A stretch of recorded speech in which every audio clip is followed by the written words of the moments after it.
자, 오늘은 지난주에 이어서 이 집을 짓는 비유에 대한 예수님 말씀을 한 번 더 함께 나누고자 합니다.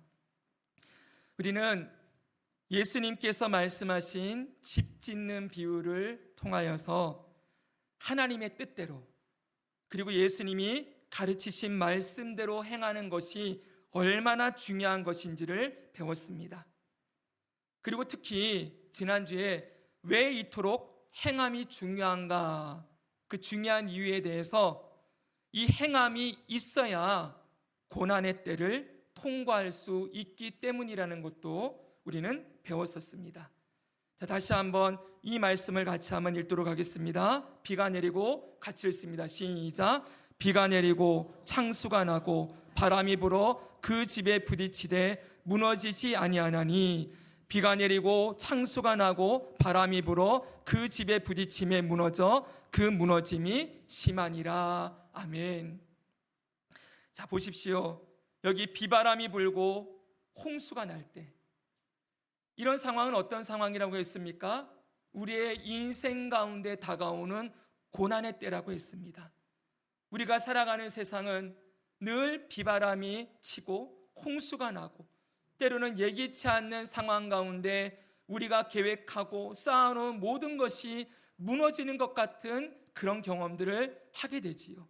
바로 그런 상황이 있을 때 예수님 말씀을 듣고 행하는 자, 그는 무너지지 아니한다. 그 집이 견고하게 세워져 있을 것이다 라고 예수님이 말씀하시는 것을 배웠지요. 그래서 우리는 평소에 우리의 평안할 때, 우리의 삶에 아무 일도 일어나지 않은 것 같을 때, 그때 순종의 훈련을 하고 있어야 합니다. 평소에 우리가 얼마나 순종의 훈련으로 말씀을 따라 한 절이라도 그 말씀대로 살고자 하는 그 행함과 순종을 연습하는 것이 곧 고난의 때, 비바람이 불고 창수가 일어날 때, 그때 우리의 신앙이 견고하게 세워져 있는 기초가 될 것이라고 가르치시는 것이지요. 그런데 여러분, 오늘 이 본문을 한 번 더 여러분과 나누고자 하는 것은, 여기 나오는 비바람과 홍수가 나는 이 상황은 우리의 인생에 일어나는 고난과 사건과 사고, 그것만을 얘기하는 것이 아니라는 거예요. 이 말씀은 무엇까지 말씀하고 있느냐? 예수님께서 이 땅에 오시기 전의 모습, 예수님의 재림의 때, 그 재림의 때에 일어날 일들에 대한 교훈도 말씀하고 있다는 것입니다.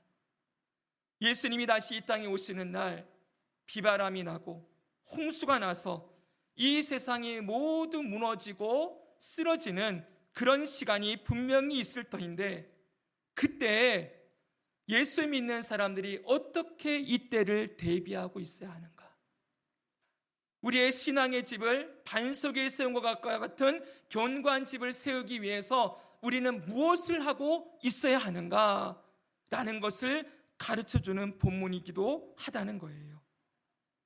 그래서 저는 오늘 여러분들과 함께 이 본문과 마태복음 24, 25장의 본문을 함께 연합해서 이 주제를 가지고, 이 두 가지 주제를 여러분과 함께 생각해 보려고 합니다. 첫 번째 주제는 예수님의 재림일 때에 일어나는 비바람과 홍수는 무엇인가라는 거예요. 예수님의 재림의 때 비바람과 홍수가 일어나는데 그게 구체적으로 뭐냐? 두 번째, 비바람과 홍수가 일어나는 재림의 때에 우리는 무엇을 하고 있어야 하는가? 정말 중요한 주제지요. 이 주제에 대해서 여러분과 함께 나누고자 합니다. 이 두 가지 주제에 대해서 가장 잘 설명해 주는 말씀이 있어요. 바로 마태복음 24장 25장입니다. 보여주십시오. 네. 마태복음 24장 25장은 감람산 강화로고 불리는 말씀이에요.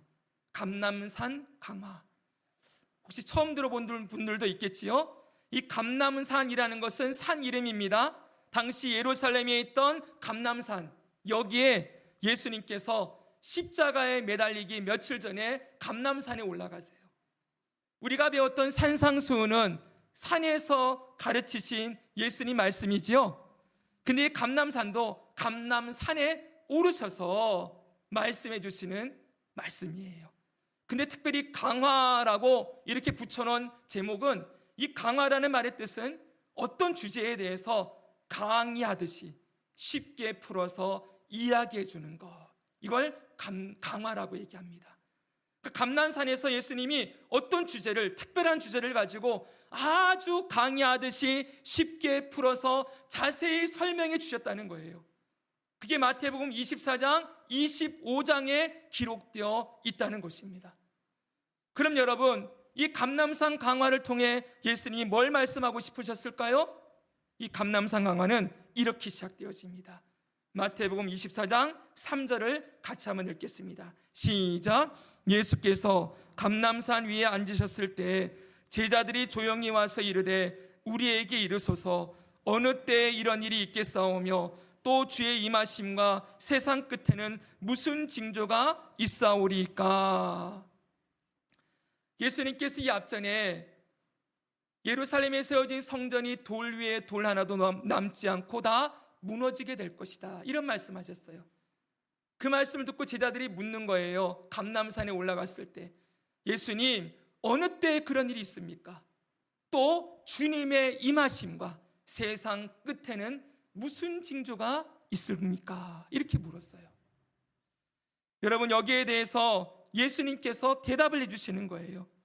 지금 이 제자들이 예수님께 드리는 이 질문은 오늘 저와 여러분이 살펴보려고 하는 주제와 똑같습니다. 우리 이 질문을 우리식으로 표현하면, 오늘 우리식에서 표현하면 예수님의 재림의 때에 일어나는 홍수와 비바람은 구체적으로 어떤 것입니까? 라고 묻고 있는 거예요. 여기에 대해서 예수님은 몇 가지 대답을 해주십니다. 첫째, 같이 한번 읽겠습니다. 시작. 예수님의 재림의 때에 일어나는 비바람과 홍수는 구체적으로 어떤 것인가? 이 질문을 던지는 거예요. 여기에 대해 예수님 대답하십니다. 첫 번째 징조는 5절과 6절에 나옵니다. 우리 5절 6절의 말씀, 이 말씀 또 같이 읽겠습니다. 시작. 예수께서 대답하여 이르시되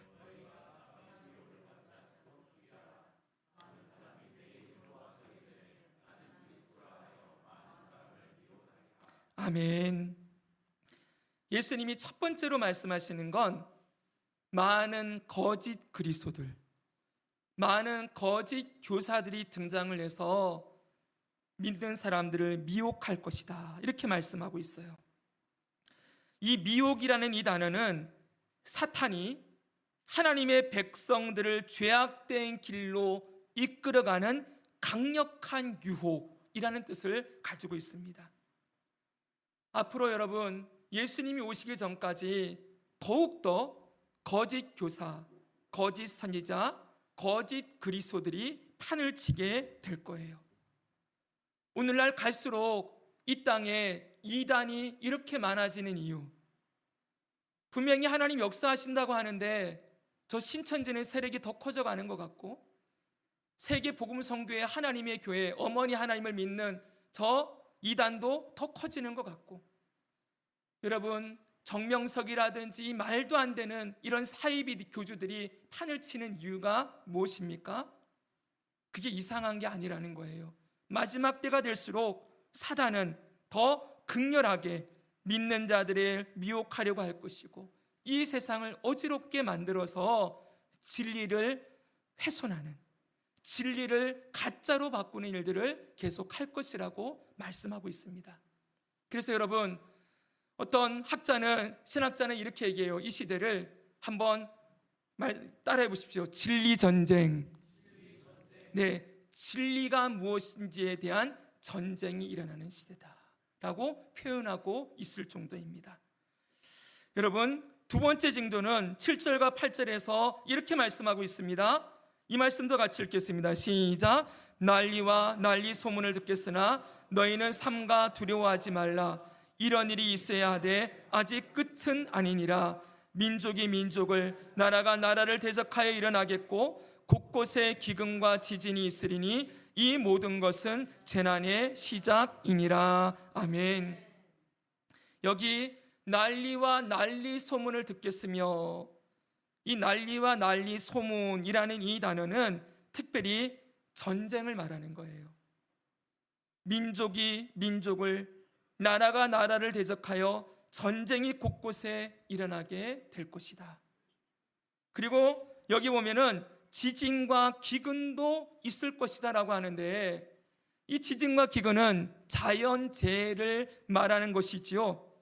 근데 여기에는 영적인 의미도 담겨져 있습니다. 특별히 학자들은 이 지진이라는 이 단어를 단순하게 땅이 흔들리는 이 지진뿐만이 아니고, 우리가 살고 있는 이 사회의 질서와 사회의 가치 체계가 붕괴되고 무너지게 되는 혼란을 말하는 것이다 라고 말하기도 해요. 또한 기근은 무엇입니까? 흉년으로 말미암은 굶주림이지요. 그런데 그냥 육체적인 굶주림뿐만이 아니고 사람들의 마음이 영적으로 황폐해지고 메말라지고 굳어져 버리는, 어두워져 버리는 기근도 포함하는 단어입니다. 사랑하는 여러분, 우리가 살아가는 이 세상에 영원할 것 같은 이 땅, 사람들은 이 땅이 영원할 거라고 믿고 이 땅에 집을 짓고 이 땅에 나라들을 세우고 이 땅에 있는 것들을 어떻게든 가지려고 몸부림을 치지만 이 세상은 무너지지 않는다. 예전에 나왔던 어떤 영화의 이 타이틀이 뭐였냐면은, 우리는 언제나 해답을 찾을 것이다. 이 기후변화가 있고 이 혼란스러운 사회 속에서 인간은 과학 발전을 통해서 어떻게든 살아갈 길을 개척할 것이고 인류는 살아남을 것이다. 이런 이상들을 가지고 사람들에게 희망을 주지만 성경은 다른 이야기를 하고 있어요. 성경은 반드시 이 땅이 무너지게 될 것이고 전쟁들이 곳곳에서 일어나게 될 것이고 사회의 질서들이 붕괴되어지고 무너지는 일들을 경험하고, 그리고 사람들의 마음은 점점 더 황폐해지는 지진과 전쟁과 기근을 경험하게 될 것이라고 말씀하고 있는 것이지요. 종말의 세 번째 징조는 9절에 나옵니다. 이 말씀도 읽습니다. 시작. 그때 사람들이 너희를 환란에 넘겨주겠으며 너희를 죽이리니 너희가 내 이름 때문에 모든 민족에게 미움을 받으리라. 아멘.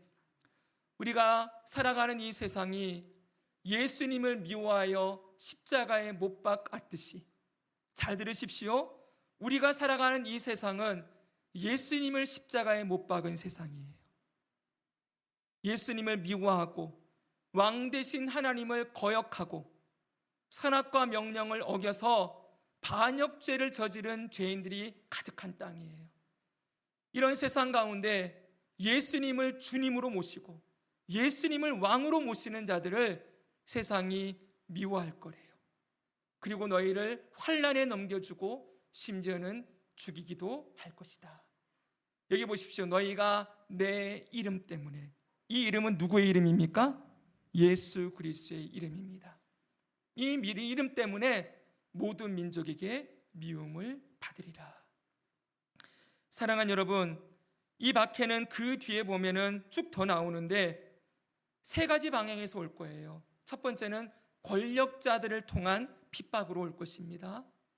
그리고 둘째는 가족들에게도, 심지어는 피를 나는 형제자매들에게도 핍박을 받을 수가 있고, 마지막 세 번째는 모든 사람으로부터 핍박을 받게 될 것이라고 예수님 말씀하시지요. 한마디로 말하면 예수님의 이름 때문에, 그분을 믿는다는 이유 때문에 모든 사람들에게 미움을 받게 되는 일이 있을 거라고 말씀하는 거예요. 우리가 벌써 여러분 잊혀진 시간이 되었는지 모르겠지만 코로나 시절을 생각해 보십시오. 코로나 시절에 교회들이 예배를 드리지 못했습니다. 그리고 교회를 나가서 무슨 모임이라고 하려고 하면은 사람들의 눈치를 봐야 했습니다. 그때 저는 여러 번 말씀드렸지요. 우리가 마지막 때에 경험하게 될 일들을 미리 작게 한번 훈련을 한 시간이다라고 말씀을 드렸었어요. 앞으로 예수 믿는 것 때문에 요한계시록의 말씀으로 따르면 매매를 제대로 하지 못하고, 우리가 세상 가운데서 저 로마 시대의 카타콤으로 들어갔던 그 그리스도인들처럼 우리도 그렇게 사회의 소수인으로 전락하고 그렇게 믿음을 지켜내야 되는 시대가 반드시 올 것이라고 보여집니다. 자, 지금 이렇게 세 가지 얘기를 들었는데 생각만 해도 마음이 답답해지시죠? 그렇죠? 마음이 너무 어려워지시지요? 그런데 그럼에도 불구하고 여러분, 이 말씀은 예수님 말씀이에요. 제가 오늘 말씀 준비하면서 말씀을 전하는 저도 어렵고 여러분도 들으면서 마음이 어려워질 거라고 생각해요. 그러니까 그리스도인들이 예수님의 오심을 기다리지 않으려고 해요. 많은 분들이 이렇게 얘기합니다. 예수님, 제가 살아있을 때는 오시지 마세요. 왜 그래요? 이런 일들이 일어날 거라고 알고 있으니까 내가 살아있을 때는 피하고 싶은 거예요. 그럼 여러분, 이 시대가 우리 자녀들의 시대에도 일어나는 것이지요. 우리가 그냥 피한다고, 그냥 무시하고 외면하고 지나가야 될 말씀이 아니라는 거예요. 예수님이 분명하게 이렇게 말씀하시는 이유는 반드시 세상 끝날에 비가 내리고 창수, 홍수가 일어나고 비바람이 불 때 이 땅에 있는 모든 것이 쓸려 내려가는 것 같은 그런 때가 반드시 있을 것이다. 베드로서의 말씀 보면은 하늘이 풀어지고 땅과 하늘이 체질이 완전히 풀어져서 뒤집어지는 일이 있을 거다라고 분명히 말씀하세요. 이건 분명한 사실입니다. 여러분, 이걸 상징적인 의미나 그냥 의미만 찾아야 된다라고 말하면 절대 안 되는 거예요. 오늘날 제가 지난번에도 자유주의 신학에 대해서 말씀을 드렸지만 이 자유주의 신학자들은 성경의 말씀을 있는 그대로 믿지 않아요. 문자적으로 해석하는 건 위험하다라고 얘기를 해요. 근데 어떤 부분은 상징이기도 하지만 어떤 말씀은 문자적이기도 합니다. 근데 그 사람들은 전부 상징이나 의미로만 해석하려고 그래요. 그래서 예수님 말씀하신 이런 말씀들도 그냥 상징적이고 의미적인 그런 내용만 담고 있을 뿐 실제로 일어나는 일은 아니다 라고 이렇게 치부해버리고 말아요. 그러나 그렇지 않습니다. 이 성경 말씀은 예수님께서 분명하게 우리에게 주신 말씀이고 이 말씀을 하시는 이유는 뭐예요? 앞으로 대비하라는 거예요. 그냥 가만히 있다가 이런 일들이 막 일어날 때 막 이상히 여기면서 이리저리 흔들리면서 요동치면서 염려하고 걱정하고 불안해하고 이럴 것이 아니고 이때가 있을 거라는 거 미리 말해줬으니 여러분, 언제 이런 훈련이 있습니다, 여러분 준비하십시오 그러면 여러분 미리 준비할 거 아닙니까? 그렇게 준비하라고 주신 말씀인 것입니다. 그래서 이 말씀 속에도 무엇이 담겨 있어요? 주님의 우리를 아끼시는 마음이 담겨져 있는 거예요. 성경 말씀을 볼 때마다 여러분, 여기서 우리가 가장 읽어내야 될 것은 왜 주님이 이 말씀을 하시는가? 왜 이 말씀을 가르쳐 주시는가? 거기 담겨진 주님의 마음을 읽어야 돼요. 사랑하는 여러분, 우리 교회는 성경을 열심히 읽는 교회인데 저는 성경을 개척을 하면서 더 많이 읽게 돼요. 제가 사역했던 20년의 시간보다 이 개척교회를 하고 우리 교회와 함께 생활하면서 제가 읽은 성경이 더 많은 것 같아요. 솔직히 말씀드리면. 왜냐하면 그전에는 사역하느라 정말 정신이 없었어요. 성경 읽어야지 그러지만 제대로 읽지 못하고 지나갔어요. 근데 개척을 준비하면서 5개월 동안 성경 한번 읽고 시작했습니다. 자랑하는 게 아닙니다. 성경을 읽을 때가 되었을 때 그 말씀을 읽기 시작하고 지금 몇 번째 성경을 읽어가면서 느껴지는 게 있어요. 거기에 아버지의 마음이 있어요. 하나님 아버지의 마음이 담겨져 있어요. 선지서를 보면은, 특별히 선지서는, 구약 성경의 선지서는 너무 무섭고 어려운 말씀만 있지 않습니까? 맨날 뭐 심판당한다, 저주받으리라, 망한다, 이런 얘기만 있으니까 선지서를 읽기가 너무 어려워요. 근데 여러분, 그 선지서를 보십시오. 거기 얼마나 주님이 그 백성 이스라엘을 향한 간절한 마음이 담겨져 있습니까? 선지서의 주제를 제가 늘 말씀드리지요. 한번 해볼까요? 심판하시나 구원하신다. 네, 심판만 말씀하는 게 아니에요. 앞으로 심판이 있으니 돌아와라, 회개해라, 내게로 오라. 예수님이 미리 알려주시고, 얘들아 그리로 가면 죽는 길이야, 그리 가면 반드시 죽어, 그러니 그 길로 가지 말고 다시 이 길로 돌이켜야 된다. 그 주님의 마음이 얼마나 간절하게 담겨 있는지요. 오늘 이 말씀도 여러분 그냥 아이고 저 무서운 말씀 또 하시네, 그냥 그러고 지나가서는 안 되는 거예요. 왜 이 말씀을 하시는가? 반드시 이런 때가 있을 것인데, 예수님의 제자들, 좁은 길을 걸어가는 자들, 그리고 열매를 맺어야 될 하나님의 자녀들을 향하여서 반드시 이런 일이 있을 것이니, 이런 일이 올 때 이상하게 여기지 말아라, 너무 무서워하지 말아라. 반드시 이 일은 지나갈 것이고, 그리고 이 길 가운데서 너희가 어떻게 이 고난을 통과해야 되는지 내가 알려주마. 그리고 더 중요한 건 내가 항상 너희와 함께 있으리라. 이 말씀을 하시는 거예요. 이 길을 절대 우리 예수님은 혼자 가게 하는 분이 아니십니다. 우리 예수님이 이미 이 길을 통과하셨어요. 맞지 않습니까, 여러분? 거짓 교사들이 끊임없이 예수님을 핍박하고 예수님의 가르침을 폄하하고, 예수님 그 사역 당시에 온갖 서기관과 바리새인들이 예수님을 공격하지 않았습니까? 여러분, 예수님 때 그 땅이 로마의 지배 아래에서 전쟁과 기근을 경험하면서 얼마나 황폐한 마음으로 살던 시대였습니까? 예수님이 얼마나 하나님의 이름 때문에, 그분의 이름 때문에 핍박을 받으시고 십자가에 죽기까지 당하셨습니까? 고난을. 이 모든 일들을 예수님이 다 당하셨어요. 그리고 우리에게 말씀하시는 거예요. 내가 이미 간 길이니 너희도 이 길을 나와 함께 걸어갈 수 있을 것이다. 내가 너희와 함께 할 것이니 이런 일이 있을 때 너희들이 나와 함께 끝까지 믿음의 길, 순종의 길을 걸어가기 바란다. 이런 교훈으로, 이런 마음으로 우리에게 이 말씀을 주시는 것입니다. 사랑하는 여러분, 마음이 좀 어떠십니까? 무거워졌다가 조금 나아지셨습니까? 네, 저의 말로 듣지 마시고 주님의 말씀으로 이 말씀을 들으시고, 왜 이 말씀을 하셨는지 그 주님의 마음을 알고 다음 말씀으로 한번 넘어가 보겠습니다.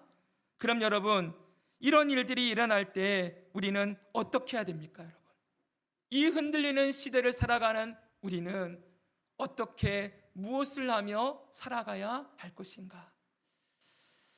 사랑하는 여러분, 우리가 살아가는 이 시대는 갈수록 불확실성이 높아지는 시대이지요. 하루가 다르다고 이 땅에 전쟁이 일어납니다. 저는 그 세계 정세를 이렇게 잘 읽어주는 이런 한 분 이야기를 지구촌 연구소 이런 것들을 좀 들으면서 세상의 흐름들을 보고 있는데, 오늘날 이 땅이 어떠합니까, 여러분? 러시아와 우크라이나 전쟁이 계속되고 있지요. 그리고 그것에 이어서 이스라엘과 하마스의 전쟁, 이번에 휴전이 되긴 했지만은 또 언제 거기가 터질지 모릅니다. 이란이 폭격을 당하고 시리아의 정권이 무너졌습니다. 인도와 파키스탄이 서로 대립을 하고 있고, 탈레반과 파키스탄의 전쟁도 지금 일어나고 있다고 합니다. 그리고 저 발트 3국을 저 러시아가 언제든 노리고 있어서 거기에 또 무장하는 일들이 일어난다고도 얘기하지요. 그 어느 때보다도 각 나라들의 이 사회적 갈등도 심해지는 상황입니다. 네팔의 폭동도 있었고 프랑스의 폭동도 일어납니다.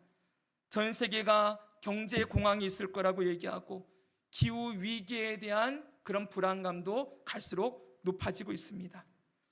여러분, 이런 세상 속에서 저는 정말 이때가 주님이 말씀하시는 때가 되어간다고 생각을 해요. 근데 여러분, 아직은 아닙니다. 왜냐하면 난리와 소문이 일어날 때 그때가 재난의 시작이니라, 이렇게 말씀하셨기 때문이에요. 이제 앞으로 이것이 얼마나 가게 될지는 모르지만, 저는 오늘 이 설교를 하면서 왜 준비했냐 하면, 이 비바람과 홍수가 일어나는 이 시대에, 특별히 여러분 우리가 살아가는 이 시대는 더 세상이 흔들리는 시대가 될 것이라고 생각하고 이 시점에 우리가 이 땅을 어떻게 살아가야 되는가라는 것을 여러분과 함께 나누기 위함입니다. 여러분, 그럼 이렇게 흔들리는 시대 속에 우리는 뭘 해야 될까요? 무엇을 위해 살아가야 될까요? 여러분들 각자들이 이 시대를 준비하는 여러 방법들이 있을 거라고 생각합니다. 근데 오늘날 성경은 그러면 예수님은 이 시대를 살아가는 우리들에게 어떻게 살라고 말씀하시는지, 예수님이 원하시는 것은 무엇인지, 우리가 지금까지 아버지의 뜻대로 행하는 자라야 이렇게 들었지, 그렇죠? 예수님의 말씀을 듣고 행하는 자는 이렇게 들었어요. 그럼 예수님은 이 시대를 살아가는 우리들에게 어떻게 살라고 말씀하시는지 들어봐야 되지 않겠습니까? 그래서 24장 그 후에 보니까 예수님이 앞에 세상의 마지막 때 일어날 일들을 다 얘기하시고 이렇게 가르치고 있어요. 그것이 무엇인지 한번 보겠습니다. 마태복음 24장 43, 44절입니다. 자, 같이 한번 읽겠습니다. 시작. 너희도 아는 바니 만일 집주인이 도둑이 어느 시각에 올 줄을 알았더라면 깨어 있어 그 집을 뚫지 못하게 하였으리라. 이러므로 너희도 준비하고 있으라. 생각하지 않은 때에 인자가 오리라. 아멘. 여기 깨어 있어야 한다, 이렇게 말씀을 하고 있어요. 이러므로 너희도 준비하고 있으라. 도둑이 언제 올지 모르는 것처럼 주님이 오실 때 깨어서 준비하고 있어야 된다, 이렇게 말씀하시지요. 여러분, 그러면 깨어서 준비하는 게 무엇입니까? 깨어서 준비하는 게 뭐예요? 오늘날 많은 시한부 종말론자들이 갈수록 여러분 시대가 흔들리면 누가 나오는지 아십니까? 거짓 교사들이 등장한다 그랬지요. 예, 시한부 종말론자들이 앞으로 또 수없이 쏟아질 거라고 저는 예상을 해요. 한 몇 년 전에 코로나 시대 때 여러분 유튜브를 켜기만 하면은 그때 시한부 종말론자들이 한창 활동했어요. 여러분은 잘 모르실지 모르겠지만 저는 계속 이 교회 안의 흐름들을 보려고 하니까 그때 키면은 저 중동에 이스라엘과 저 전쟁이 일어나는 건 에스겔서의 그 전쟁이 곡과 마곡의 전쟁이 일어나는 것이고, 또 저 상황에서 종교 연합운동이 일어나는 것은 적그리스도가 등장하는 것이고, 이러면서 성경에 남아있는 예언의 말씀들을, 미래에 일어날 일들에 대한 말씀들을 이 시대에다가 자꾸 끼워 맞추려는 시도들을 하는 일들이 계속 있었어요.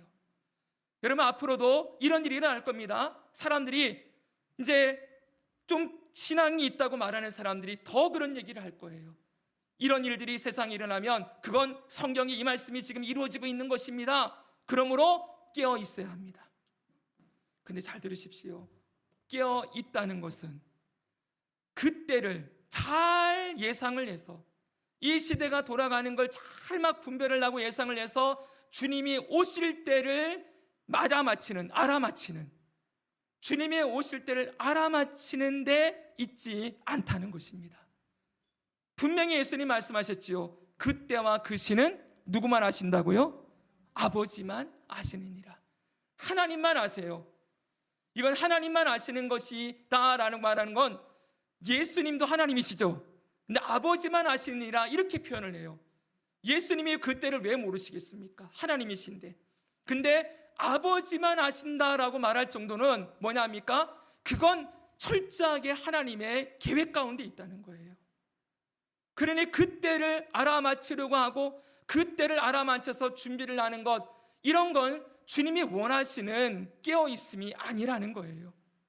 근데 자꾸만 이런 말을 하는 사람들이 수시로 얘기하는 게 뭔지 아세요? 여러분, 깨어있어야 됩니다. 세상이 돌아가는 걸 알아야 됩니다. 어떻게 흘려가는지를 알아서 주님이 오실 때를 준비하고 있어야 됩니다. 이렇게 말한다는 거예요.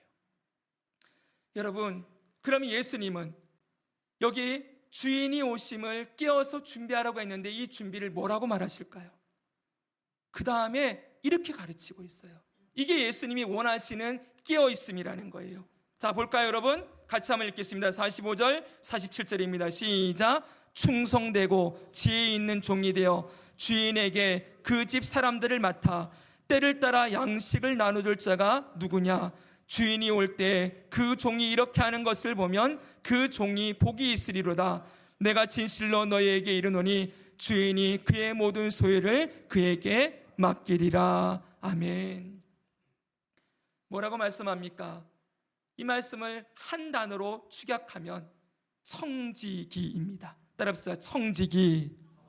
네, 선한 청지기로, 충성된 청지기로 살라는 거예요. 여기 맨 앞에 충성되고 지혜 있는 종이 되어, 무슨 말입니까? 우리 보고 그 주님이 오실 때 준비하고 있는 모습은 어떻게 사는 거라는 거예요? 충성되고 지혜로운 종으로 사는 것이다. 그럼 여러분, 충성되고 지혜 있는 종이 무엇입니까? 어떤 일을 하는 사람입니까? 보십시오. 그 다음 절에 주인에게, 아니요, 그대로 주인에게 그 집 사람들을 맡아. 이 집은 누구 집이에요? 주인의 집이에요. 그렇죠? 그 집안에 수많은 사람들이 있대요. 한마디로 말하면 주인의 집에 있는 사람들의 그 집의 청지기가 되어서 그 주인의 종으로서 그 집 사람들을 맡는 사람들이라는 거예요. 주인께서 우리에게 맡겨주신 사람들을 맡아서 그들에게 뭘 한다고요? 때를 따라 양식을 나눠주는 사람. 이 사람이 충성되고 지혜로운 자라는 거예요. 그 주인이 맡겨준 사람들에게 주인이 맡겨준 양식을 때를 따라서 공급해주는 그 일을 열심히 하고 있는 것, 그게 바로 주인의 오심을 준비하는 종의 자세이다. 이렇게 말씀하고 있는 것이지요. 사랑하는 여러분, 주님이 원하시는 것은 바로 이것입니다. 다시 말씀드리지만 그 때를 잘 알아맞혀가지고 막 세상이 흘러가는 걸 다 흐름을 맞춰가지고 그 때를 잘 준비하는, 그 때를 맞추는 준비가 아니고, 오늘 우리의 삶에서 어떤 분이 그런 얘기했다가 그랬잖아요. 내일 지구의 종말이 올지라도 나는 오늘 사과나무 한 그루를 심겠다. 여러분, 이걸 신앙적으로 오늘 이 말씀에 한번 대입해 보세요. 오늘 우리가 해야 될 일이 뭔가 했더니 매일매일 우리의 삶의 자리에서 우리의 인생의 주인 되신 예수님께서 맡겨주신 영혼들에게 예수님이 주신 양식을 흘려보내고 나누며 그들을 먹이고 입히고 돌보는 일, 이 일을 충성되이 하고 있으면 된다라고 가르치고 있는 것이지요. 사랑하는 여러분, 이것이 충성되고 지혜 있는 종의 자세라고 얘기합니다. 사랑하는 여러분, 참된 지혜가 무엇입니까? 성경은 무엇이 지혜라고 얘기합니까? 지혜의 근원은 하나님을 경외하는 것이다. 잠언의 말씀이 있죠? 따라합시다. 지혜의 근원은 하나님을 경외하는 것이다. 세상의 이치를 잘 깨달아 아는 것, 그건 세상이 말하는 지혜예요. 성경이 말하는 지혜는 하나님을 경외하는 거예요. 하나님을 존경하고 사랑하고 그분의 말씀 앞에 부복하고 그분의 말씀하심을 따라 살아가려고 하는 자세가 지혜인 거예요. 오늘 우리의 주인이시며 왕이신 예수님께서 우리에게 원하시는 것은 이 흔들리는 세상 속에서 하나님을 사랑하고 예배의 자리에서 늘 하나님을 경외함으로 하나님께 영광을 돌려드리고 주인이 맡겨주신 영혼들에게 주님이 맡기신 양식을 나눠주는 일을 잘 감당하는 것, 이걸 충성되게 감당하는 것, 이것이 바로 지혜롭고 충성된 종으로 마지막 때를 준비하는 자세라고 가르치고 있는 것입니다. 사랑하는 여러분, 오늘 이 말씀이 여러분들에게 어떻게 들려지십니까? 오늘 우리는 우리의 삶의 자리에서 무엇에 우리의 관심을 두고 우리의 마음을 두고 있습니까?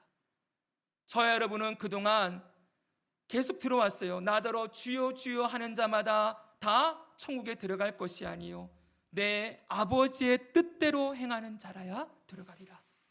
이 말은 그 뜻대로 행해야 들어간다, 행위 구원을 얘기하는 것이 아니고, 정말 예수 그리스도를 믿는 사람은 아버지의 뜻에 관심이 있어야 된다는 거예요. 예수님이 가르친 말씀에 관심이 있어야 된다는 거예요. 그리고 그 뜻에 합당하게 행하며 살아가는 삶이 나와야 된다는 것을 가르치고 있는 것이지요. 그냥 무조건 뭔가를 열심히 하고 있다고, 그게 중요한 게 아니에요.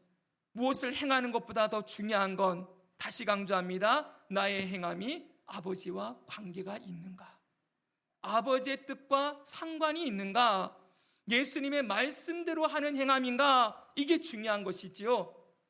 오늘 예수님은 우리들에게 우리의 삶의 모든 것이 하나님과 관계 있는 것이 되기를 원하고 계십니다. 여러분들이 지금 이 땅을 살아가는 것, 돈을 벌고 직장을 다니고 자녀를 기르고 여러분 그렇게 살아가는 모든 삶이 결국 뭘 위하여서냐? 그랬을 때 우리는 딱 얘기할 수 있어야 돼요. 먼저 그의 나라와 그의 의를 구하라.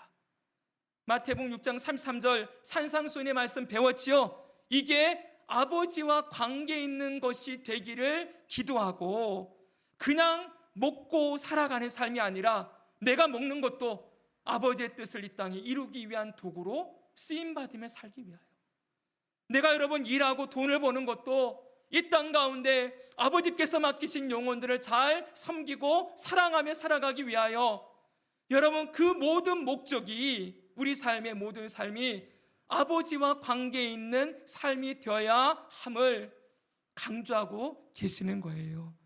사랑하는 여러분, 그냥 하루하루 살아가지 맙시다.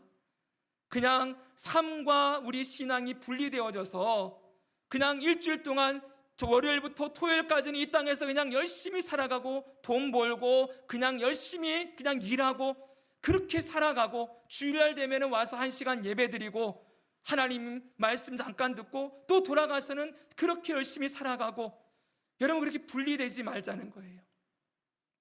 여러분이 열심히 살아가는 그 이유도 누구 때문인 거예요? 나를 구원하신 아버지 때문에.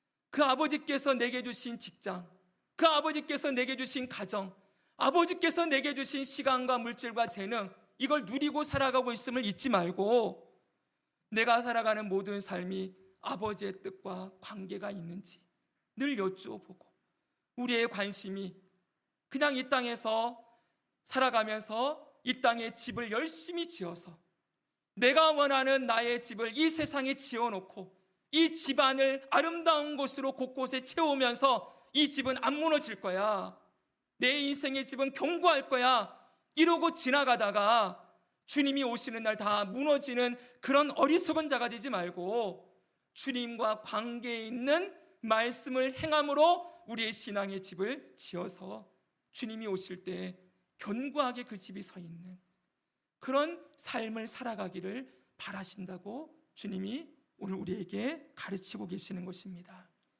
사랑하는 여러분, 우리 주님과 상관 있는 삶을 살아갑시다. 매일매일 오늘 하루, 다시 말씀드립니다, 직장에 출근하기 전에, 그 직장문을 들어서기 전에 꼭 기도하고 들어가십시오. 오늘 나의 말과 행동과 삶을 통해 모든 것이 아버지의 뜻이 이루어지는 시간이 되기를 원합니다.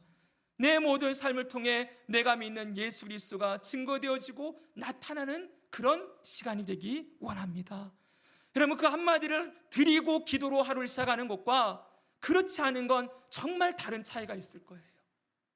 제가 늘 말씀드립니다. 제가 새벽 예배를 드릴 때 주님 오늘 예배 잘 드리기 원합니다라고 기도드리고 예배 드리기 시작한 것과 그냥 정신없이 나와서 예배 1시간 드리고 들어가는 것과 다르다니까요. 여러분 정말 다릅니다. 여러분 오늘 예배의 자리에도 나오셔서 오늘 우리의 예배 드림이 주님과 관계가 있는 것이 되기 원합니다.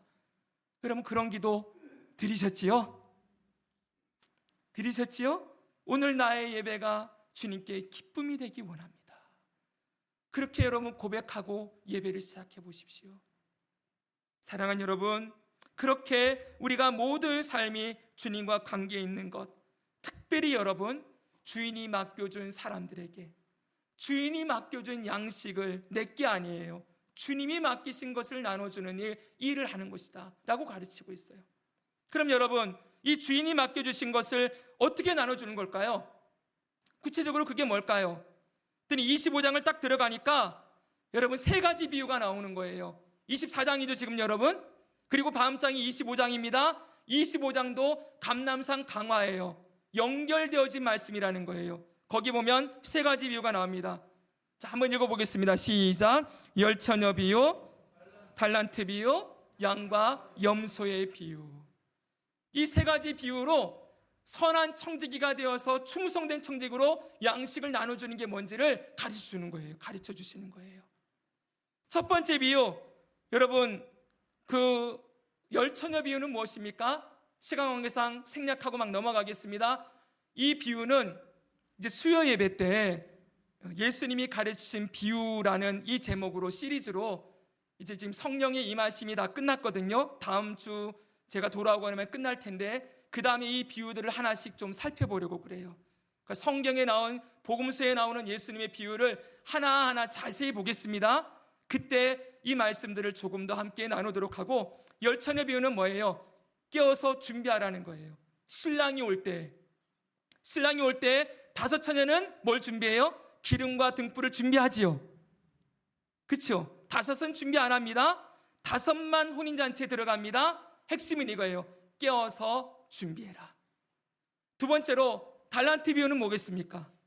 달란트 비유는 깨어서 준비하는 게 뭐냐 했더니 주인이 맡긴 달란트를 잘 사용해야 된다. 이거예요, 핵심은요. 따라합시다. 주인이 맡긴 달란트를 잘 사용하라. 네, 묻어두지 말고. 한 달란트 받은 사람이 묻어뒀잖아요. 그러지 말고 이걸 잘 사용하라는 거예요. 이 달란트는 시간과 재능과 물질, 생명, 우리 모두에게 주신 이 달란트입니다. 이걸 잘 사용하라는 거예요. 그리고 결정적으로 세 번째가 나옵니다. 지금 점진법이에요. 점점 더 큰 주제를 얘기합니다. 첫째 주제는 뭐예요? 깨어서 준비해야 된다. 두 번째는 뭐예요? 깨어서 준비하는 건 달란트를 잘 사용하는 것이다. 그럼 달란트를 어떻게 사용해야 되는데요? 그랬더니 양과 염소의 비유가 결론이라는 거예요. 이게 다시 말하면 충성되고 지혜로운 종이 양식을 따라 나눠주는 게 구체적으로 뭔지를 딱 보여주는 말씀이라는 거예요. 양과 염소의 비유 정리하고 마칠 겁니다. 여러분 보십시오. 이제 말씀을 한번 보겠습니다. 34절부터 보십시오. 31절, 33절 쭉 넘겨주세요. 마태복음 25장 31, 33절 같이 한번 읽겠습니다. 인자가, 시작. 인자가 자기 영광으로 모든 천사와 함께 올 때 자기 영광의 보좌에 앉으리니 모든 민족을 그 앞에 모으고 각각 구분하기를 목자가 양과 염소를 구분하는 것 같이 하여 염소는 왼편에 두리라. 아멘. 인자가 자기 영광으로 함께 천사와 함께 올 때, 주님의 재림의 때지요. 그때 사람들을 두 부류로 딱 나누겠다는 거예요. 양에 속한 사람, 염소에 속한 사람. 그러면서 이 양에 속한 사람들에게 예수님이 이렇게 말씀하십니다. 보십시오. 그때 임금이 그 오른편에 있는 자들에게 이르시되 내 아버지께 복받을 자들이여 나와 창세로부터 너희를 위하여 예비된 나라를 상속받으라. 이들은 누구예요? 예수님이 오실 때 예수님과 함께 하나님의 나라에 들어가는 사람들이에요. 그리고 그 다음에 이렇게 얘기를 합니다. 내가 줄일 때에 너희는 먹을 것을 주었고 목마를 때에 마시게 하였고 나그네 되었을 때에 영접하였고 헐벗었을 때에 옷을 입혔고 병들었을 때에 돌보았고 옥에 갇혔을 때에 와서 보았느니라. 주인이 맡겨준 사람들에게 주인이 맡긴 양식을 때를 따라 나눠주는 게 뭐예요? 바로 이거라는 거예요. 병들었을 때, 배고플 때, 옥에 갇혔을 때, 헐벗었을 때 그들을 돌보아 주는 것. 이에 대해서 그 다음에 이렇게 말씀합니다. 이에 의인들이 보십시오. 대답하여 이르되 주여 우리가 어느 때에 주께서 줄이신 것을 보고 음식을 대접하였으며 목마르신 것을 보고 마시게 하였나이까? 어느 때에 나그네 되신 것을 보고 영접하였으며 헐벗으신 것을 보고 옷 입혔나이까? 어느 때에 병드신 것이나 옥에 갇히신 것을 보고 가서 배웠나이까 하리니. 이들이 물어요. 언제 우리가 주님을 그렇게 대접했습니까? 그때 예수님 대답이 이것입니다. 같이 한번 읽습니다. 임금이, 시작. 임금이 대답하여 이르시되 내가 진실로 너희에게 이르노니 너희가 여기 내 형제 중에 지극히 작은 자 하나에게 한 것이 곧 내게 한 것이니라 하시고. 아멘. 여기 예수님이 이렇게 얘기해요. 여기 있는 내 형제라고 얘기해요. 내 형제면 누구의 형제입니까? 여기 내가 누구예요? 예수님이요. 예수님이 형제라고 부르신 사람들이에요. 기본적으로 여러분, 이 말씀을 많은 사람들이 세상에 구제하고 어려운 이웃 도와주고 그렇게만 이해해서는 안 돼요. 1차적으로는 누구예요? 예수님이 맡겨주신 영혼들이에요. 예수님이 형제라고 부르시는 믿는 자들, 그리고 예수님이 붙여준 영혼들, 그들에게 뭘 해야 되는 거예요? 내게 주신 양식을 때를 따라 나눠주는 일을 한 것, 그게 곧 내게 한 것이다, 이렇게 말씀하시는 거예요. 여러분 보십시오. 바로 이것이 선한 청지기로 살아가는 구체적인 행함이에요. 뭘 해야 됩니까? 이거 해야 된다는 거예요. 그리고 왼편에 있는 사람들에게 한번 보십시오. 왼편에 염소와 같은 사람들에게 이렇게 말씀하십니다. 또 왼편에 있는 자들에게 이르시되 저주를 받은 자들아, 나를 떠나 마귀와 그 사자들을 위하여 예비된 영원한 불에 들어가라. 이들은 예수님 오실 때 영원한 저주와 심판에 들어가는 사람들이에요. 이들은 어떻게 살았습니까? 42절부터 보겠습니다. 내가 줄일 때에 너희가 먹을 것을 주지 아니하였고, 목마를 때에 마시게 하지 아니하였고, 나그네 되었을 때에 영접하지 아니하였고, 헐벗었을 때에 옷 입히지 아니하였고, 병들었을 때와 옥에 갇혔을 때에 돌보지 아니하였느니라 하시니, 그들도 대답하여 이르되 주여, 우리가 어느 때에 주께서 줄이신 것이나 목마르신 것이나 나그네 되신 것이나 헐벗으신 것이나 병드신 것이나 옥에 갇히신 것을 보고 공양하지 아니하더이까. 이에 임금이 대답하여 이르시되, 그당같이 읽습니다. 내가 진실로 너희에게 이르노니 이 지극히 작은 자 하나에게 하지 아니한 것이 곧 내게 하지 아니한 것이니라 하시니라. 아멘. 여러분, 이 말씀이 상징입니까? 이 말씀이 불확실한 어떤 해석을 해야 될 여지가 남겨져 있는 말씀입니까? 분명하지요. 선명합니다. 뭘 해야 되는지를 분명하게 가르치고 있어요. 때를 따라 양식을 나눠주는 건 바로 이것입니다. 결론은 무엇입니까? 양과 염소를 구분하고 46절 이렇게 말씀합니다. 그들은 그들은 영벌에, 의인들은 영생에 들어가리라 하시니라. 아멘. 사랑하는 여러분, 예수님의 가르침의 결론은 분명합니다. 잘 들으십시오. 사람들은 두 부류로 딱 나눠진다는 거예요. 그 다음 보여주세요. 좁은 길을 걸어가는 사람, 넓은 길을 가는 사람. 좋은 열매를 맺는 사람, 나쁜 열매를 맺는 사람. 반석 위에 집을 지은 사람, 모래 위에 집을 지은 사람. 양과 같은 사람, 염소와 같은 사람. 영생에 들어가는 사람, 영벌에 들어가는 사람. 사람은 반드시 두 부류 중에 한쪽에 속해 있습니다. 사랑하는 여러분, 우리는 어디에 속해 있는 자들입니까? 앞쪽에 속해 있는 사람 맞지요? 맞습니까, 여러분? 네, 양과 같은 사람으로 선한 목자 되신 예수님이 우리를 구원하시고 주님의 양으로 삼아 주셨습니다. 할렐루야. 예, 이 길에 분명히 있다면, 여기 부류에 속해 있다면 어떻게 살아야 된다는 거예요? 선한 청지기가 되어 주인이 맡긴 영혼들에게 때를 따라 양식을 나눠주는 이 일, 이것이 곧 예수님께 하는 것으로 주님이 기억하시겠다. 이게 주님이 오실 때 보고 싶어하는 행함의 열매라는 거예요. 따라합시다. 행함의 열매. 네, 이제 우리는 여러분 혼란스러워할 필요가 없습니다. 주님, 내가 뭘 하며 살기를 원하십니까? 많은 사람들이 이 질문을 던져요.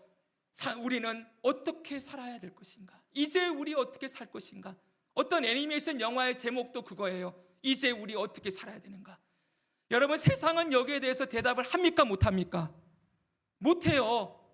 기껏 하는 소리가 그냥 도덕적이고 윤리적으로 그렇게 살아야 된다 정도까지 얘기하지, 여러분, 그 말하는 것에 영원한 가치가 있는 것이 아무것도 없습니다. 사랑하는 여러분, 그러나 우리가 듣고 배우는 이 말씀은 영원한 가치가 있는 진리의 말씀임을 믿습니다. 영원히 남는 것이 무엇이라고 주님 말씀하십니까? 때를 따라 양식을 나눠준 것, 주님을 사랑함으로 그 영혼들을 섬기고 사랑한 것이 영원토록 남게 될 것이다.